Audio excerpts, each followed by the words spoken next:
5 عورتوں کو موت کے وقت تکلیف نہیں ہوگی۔ ایسی 5 عورتیں جن کو موت کے وقت تھوڑی سی بھی تکلیف نہیں ہوگی، وہ خوش نصیب 5 عورتیں یہ ہیں۔ بسم اللہ الرحمن الرحیم۔ 5 عورتوں کو مرتے وقت تھوڑی سی بھی تکلیف نہیں ہوگی۔ وہ 5 عورتیں کون کون سی ہیں، جاننے کے لیے ویڈیو کو مکمل دیکھیے۔ نزا کے وقت مسلمان کو جو تکلیف ہوتی ہے، اس پر اللہ رب العزت کی جانب سے نیکیاں عطا کی جاتی ہیں، جیسے کہ سنن ابن ماجہ میں باروایت حضرت عائشہ رضی اللہ تعالی عنہ سے مروی ہے کہ رسول اللہ صلی اللہ علیہ وسلم ان کے پاس تشریف لائے، اس حال میں کہ ان کے پاس ان کا کوئی قریبی رشتہ دار موت کی سختی میں مبتلا تھا۔ رسول اکرم صلی اللہ علیہ وسلم نے مشاہدہ فرما کر حضرت عائشہ رضی اللہ تعالی عنہ سے فرمایا، اپنے رشتہ دار پر غمگین نہ ہو، اس لیے کہ یہ اس کی نیکیاں ہیں۔ نیز حضرت عائشہ رضی اللہ تعالی عنہ سے ہی اس مضمون کی روایت ہے کہ جب رسول اللہ صلی اللہ علیہ وسلم کی وفات کی تکلیف میں نے دیکھی، اب میں کسی مسلمان میت کی حالت نزا کی تکلیف کو اس کے حق میں برا نہیں سمجھتی۔ بس مذکورہ حدیث سے معلوم ہوتا ہے کہ نزا کے وقت ہونے والی سختی مرنے والے کی بداعمالیوں کا ہرگز نتیجہ نہیں ہوتی۔ مسلمان کے حق میں اس پر اجر و ثواب اور گناہوں کی معافی کی ہی امید رکھنی چاہیے۔ ناظرین، 5 عورتوں کو مرتے وقت تکلیف نہیں ہوگی۔ حضرت سیدنا عثمان غنی رضی اللہ تعالی عنہ نے فرمایا تھا، دنیا میں 5 لوگ ایسے ہیں جن کو مرتے وقت تکلیف نہیں ہوگی، ان کی روح آسانی سے نکلے گی۔ حالت نزا میں انسان کی آدھی روح اندر ہوتی ہے اور آدھی روح باہر ہوتی ہے، اور بندہ تکلیف میں ہوتا ہے۔ اس وقت انسان کو پیاس اتنی لگتی ہے کہ انسان یہ چاہتا ہے کہ سمندر کا پانی پی جاؤں، اور اگر بالفرض 7 سمندروں کا پانی وہ پی بھی جائے، پھر بھی اس کی پیاس کبھی ختم نہیں ہوگی۔ روح نکلتے وقت انسان کو جو تکلیف ہو رہی ہوتی ہے، وہ ناقابل بیان ہے۔ حضرت سیدنا عثمان غنی رضی اللہ تعالی عنہ نے فرمایا، یہ 5 لوگ ایسے ہیں کہ انہیں مرتے وقت ذرا بھی تکلیف نہ ہوگی، یعنی موت آسانی سے ہوگی اور بغیر تکلیف کے ہوگی۔ پوچھا گیا، جناب وہ کون سے 5 لوگ ہیں جنہیں موت کی سختی میں بھی نرمی میسر ہوگی؟ تو فرمانے لگے کہ سب سے پہلا شخص وہ جو اپنے ماں باپ کی موت کے بعد، یعنی ماں باپ کے مرنے کے بعد وراثت کا حصہ اپنی بہنوں کو پہنچانے میں جلدی کرتا ہے، یعنی وراثت کا حصہ اپنی بہنوں کو جلد اور بر وقت پہنچاتا ہے۔ ایسا نہ ہو کہ بہن کے بچے بھوک سے بلکتے رہیں اور تم بہن کے حق پر قبضہ کیے بیٹھے رہو، اور بہن اس انتظار میں رہے کہ میرا بھائی کب مجھے میرے ماں باپ کی وراثت میں حصہ دے گا۔ بہت بار یہ بھی دیکھنے میں آتا ہے کہ بہن کی شادی نہیں ہوئی، جبکہ والدین دنیا سے رخصت ہو گئے، تو بھائی نے کہا کہ کوئی بات نہیں، میں اس کا حصہ اسے جہیز کی صورت میں دے دوں گا۔ یاد رہے کہ اسلام میں بہنوں کو جہیز دینا فرض نہیں، جبکہ ان کا وراثتی حق دینا فرض ہے۔ دراصل عورتوں کو جہیز دینا یہودیوں کی رسم ہے، اسلام اس کی ترغیب نہیں دیتا، لیکن اسلام میں عورتوں کا وراثتی حصہ دینا فرض ہے۔ واضح رہے کہ والدین کے ترکے میں جس طرح ان کی نرینہ اولاد کا حق و حصہ ہوتا ہے، اسی طرح بیٹیوں کا بھی اس میں شرعی حق و حصہ ہوتا ہے۔ والدین کے انتقال کے بعد ان کے ترکے پر بیٹوں کا خود تنہا قبضہ کر لینا اور بہنوں کو ان کے شرعی حصے سے محروم رکھا ناجائز اور سخت گناہ ہے۔ بھائیوں پر لازم ہے کہ بہنوں کو ان کا حق و حصہ اس دنیا میں دے دیں، ورنہ آخرت میں دینا پڑے گا، اور آخرت میں دینا آسان نہیں ہوگا۔ حدیث مبارک میں اس پر بڑی وعیدیں آئی ہیں۔ حضرت سعید بن زید رضی اللہ تعالی عنہ فرماتے ہیں، رسول اللہ صلی اللہ علیہ وسلم نے فرمایا، جو شخص کسی پر بالشت بھر بھی زمین بھی از راہ ظلم لے گا، قیامت کے دن 7 زمینوں میں سے اتنی ہی زمین اس کے گلے میں توق کے طور پر ڈالی جائے گی۔ ایک اور حدیث مبارک ہے، حضرت انس رضی اللہ تعالی عنہ فرماتے ہیں، رسول اللہ صلی اللہ علیہ وسلم نے فرمایا، جو شخص کسی کی میراث کاٹے گا، یعنی اس کا حصہ نہیں دے گا، تو اللہ تعالیٰ قیامت کے دن اس کی جنت کی میراث کاٹ لے گا۔ یاد رہے کہ جہیز کی رسم اسلام کی رسم نہیں بلکہ یہودیوں کی رسم ہے، اور اس سے بڑا نقصان ہے کہ جس طرح یہودیوں کی عورت کو بغیر جہیز کے کوئی شخص قبول نہیں کرتا تھا، اسی طرح آج اسلام میں بھی عورتوں کی شادیوں میں سب سے بڑی رکاوٹ جہیز ہے۔ غریب آدمی کی بیٹی بیٹھی بیٹھی بوڑھی ہو گئی کہ جہیز کا کوئی بندوبست نہ ہو سکا۔ اسی طرح اگر کوئی شخص یہ کہے کہ میں بہن کا وراثتی حصہ تو نہیں دے سکتا، البتہ جب اس کی شادی کا وقت ہوگا تو جہیز دے دوں گا۔ لہٰذا فرمایا گیا کہ بہنوں کو بر وقت حصہ دینے والے کی روح موت کے وقت بڑی آسانی سے نکلتی ہے۔ ایک عورت کا بھائی فوت ہوا تو اس عورت نے بہت اصرار کیا کہ مجھے بھی قبرستان لے چلو، میں بھی اپنے بھائی کی قبر پر جانا چاہتی ہوں۔ خیر اس کے اس اصرار کو قبول کیا گیا اور اسے قبرستان میں اسی جگہ لے جایا گیا جہاں اس کے بھائی کی تدفین ہونے والی تھی۔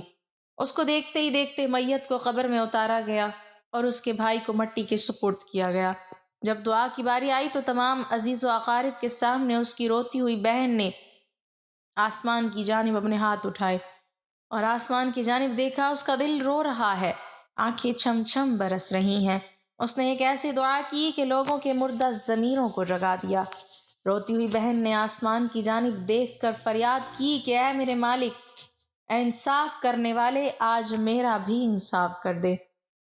رو رو کر کہنے لگی، میرے مالک، تم میرے اس ظالم بھائی کو اپنی رحمت سے دور رکھنا، ایسے دور رکھنا جیسے اس نے میرے والدین کی وراثت سے مجھے دور رکھا ہے۔ میرے بچے بھوک سے بلکتے رہے لیکن اس ظالم کو میرے بچوں پر ذرا بھی ترس نہ آیا۔ میں اپنے بچوں کو حرام جانور کا گوشت کھلانے پر مجبور ہو گئی۔ میرے بچوں نے بڑی ہی غربت کی زندگی گزاری ہے، جبکہ میرے اس ظالم بھائی کو کبھی بھی حیا نہ آئی، کبھی بھی رحم نہ آیا کہ میں اپنی بہنوں کی وراثت کا جو ان کا حق ہے اسے ادا کروں۔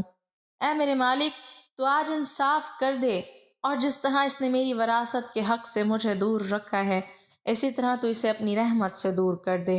تو ناظرین، صرف ایک لمحے کے لیے اپنے دل پر ہاتھ رکھ کر یہ سوچو کہ جب تم اپنی بہنوں کو ان کے وراثت کا حق ادا نہیں کرو گے تو کیا تمہاری بہنیں تمہارے لیے مغفرت کی دعائیں کریں گی یا جہنم کی دعائیں کریں گی؟ بہن کے لیے ظالم بن کے مرو گے یا مظلوم بن کے؟ ناظرین، بہن کا حق کھانا ایسا ہے جیسے خنزیر کا گوشت کھانا ہے۔ دوسرا وہ شخص جس کی روح مرتے وقت بڑی آسانی سے نکلے گی، فرمایا کثرت سے صدقہ کرنے والا شخص، یعنی ایسا شخص جو اللہ کے رسول صلی اللہ علیہ وسلم کی رضا کے لیے اپنے مال و دولت میں سے یوں صدقہ کرتا ہے کہ جب وہ اپنے ایک ہاتھ سے کسی کو دیتا ہے تو دوسرے ہاتھ کو پتہ بھی نہیں چلتا۔ یعنی دوسرا انسان وہ ہے جو کثرت سے صدقہ کرے گا تو اس کی موت کے وقت اس کی روح آسانی سے نکلے گی اور جان کنی کا عمل اس کے لیے تکلیف دہ نہیں ہوگا۔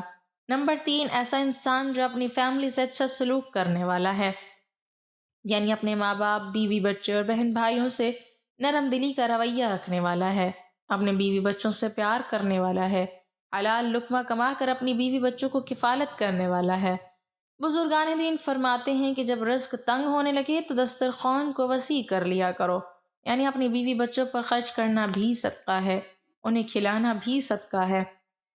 لہٰذا ایسا شخص جو اپنی فیملی پر خرچ کرتا ہو اور ان سے حسن سلوک کرتا ہو تو جب وہ دنیا سے رخصت ہوگا تو اس کی روح نکلنے میں آسانی ہوگی اور اسے کوئی تکلیف نہ ہوگی۔ اسی طرح حضرت عثمان غنی رضی اللہ تعالیٰ عنہ نے فرمایا، جو شخص یہ سوچ کر نماز ادا کرتا ہے کہ جو نماز وہ ادا کر رہا ہے وہ میرے نبی صلی اللہ علیہ وسلم کی آنکھوں کی ٹھنڈک ہے، نماز دین کا ستون ہے، نماز مومن کی معراج ہے، اسلام و کفر میں تفریق ہے، تو 5 وقت کا نمازی موت کے وقت کسی قسم کی سختی میں مبتلا نہ ہوگا۔ پھر فرمایا 5واں وہ شخص جو قرآن کی تلاوت کرتا ہو، یعنی خود بھی قرآن پڑھتا ہو، دوسروں کو بھی قرآن سکھاتا ہو۔ پھر فرمایا راتوں کو تنہائی میں اٹھ اٹھ کر قرآن پڑھا کرو اور قرآن پڑھتے وقت رویا کرو۔ فرمایا اگر رونا نہ بھی آئے تو رونے کی کوشش کر لیا کرو۔ حضرت علی حجویری گنج بخش رحمۃ اللہ علیہ سے کسی نے پوچھا کہ حضرت اگر رونے کی کوشش کریں اور پھر بھی رونا نہ آئے تو پھر کیا کریں؟ تو فرمایا کہ پھر اپنے مقدر پر رویا کرو کہ تم اتنے سنگ دل ہو گئے ہو کہ تمہاری آنکھیں آنسو نہیں بہاتی۔ حضرت عائشہ صدیقہ رضی اللہ تعالی عنہ کہتی ہیں کہ جب سے انہوں نے اللہ کے رسول صلی اللہ علیہ وسلم کو موت کے وقت درپیش سختی کا منظر دیکھا ہے تب سے کسی کی آسان موت پر خوش نہیں ہوتی اور آسان موت نصیب ہونے کی تمنا بھی نہیں کرتی، کیونکہ وہ جان چکی تھی کہ نہ تو موت کی سختی مرنے والے کے برے انجام کی دلیل ہے اور نہ آسان موت کی کوئی عزت و افزائی کی بات ہے۔ اگر سچ مچ ایسا ہوتا تو اللہ کے رسول صلی اللہ علیہ وسلم کو آسان سے آسان تر موت نصیب ہوتی۔ یہی وجہ ہے کہ نہ وہ موت کی سختی کو ناپسند کرتی تھیں اور نہ کسی کی آسان موت پر خوش ہوتی تھیں۔ موت کی سختی کے بارے میں حضرت عائشہ رضی اللہ تعالی عنہ سے روایت ہے، آپ رضی اللہ تعالی عنہ فرماتی ہیں کہ میں نے رسول اللہ صلی اللہ علیہ وسلم کو حالت نزا میں دیکھا۔ آپ صلی اللہ علیہ وسلم کے پاس پانی کا ایک پیالہ رکھا ہوا تھا۔ آپ صلی اللہ علیہ وسلم اس میں ہاتھ داخل کرتے اور پھر اپنے چہرے پر پھیر لیتے تھے اور فرماتے کہ یا اللہ موت کی سختی میں میری مدد فرما۔ مختلف احادیث مبارک سے معلوم ہوتا ہے کہ مومن کی روح بہت آسانی سے نکلتی ہے اور روح نکلتے ہی اس کے لیے خوشخبریاں شروع ہو جاتی ہیں، جبکہ کافر کے بارے میں آتا ہے کہ اس کی روح انتہائی سختی کے ساتھ قبض کر لی جاتی ہے اور اسی وقت سے ہی اس کے برے احوال شروع ہو جاتے ہیں۔ البتہ متعدد احادیث مبارک میں یہ بھی مذکور ہے کہ اللہ تعالیٰ نے موت کے اندر ایک ایسی شدت اور سختی رکھی ہے کہ اس کا احساس دنیا سے جانے والے ہر شخص کو ہوتا ہے، خواہ وہ نیک ہو، مسلمان ہو یا بد ہو یا کافر ہو۔ لیکن مومن پر جو تکلیف آتی ہے وہ اس کے گناہوں کی معافی اور درجات کی بلندی کے لیے ہوتی ہے، جبکہ کافر پر تکلیف اس کے بداعمالیوں کی سزا کے طور پر آتی ہے۔ چنانچہ ایک حدیث میں آتا ہے کہ مومن گناہ کرتا ہے، اسی وجہ سے اس پر موت کے وقت سختی کی جاتی ہے تاکہ اس کے گناہوں کا کفارہ ہو، اور کافر بھی نیکی کا کام کرتا ہے تو اس پر اس کی موت کے وقت کچھ آسانی کر دی جاتی ہے تاکہ اس کے ان اچھے کاموں کا بدلہ ہو۔ اس حدیث سے یہ بات معلوم ہوتی ہے کہ ہر شخص کی موت اس کی دنیا میں کیے گئے اچھے اور برے اعمال کے مطابق ہوتی ہے۔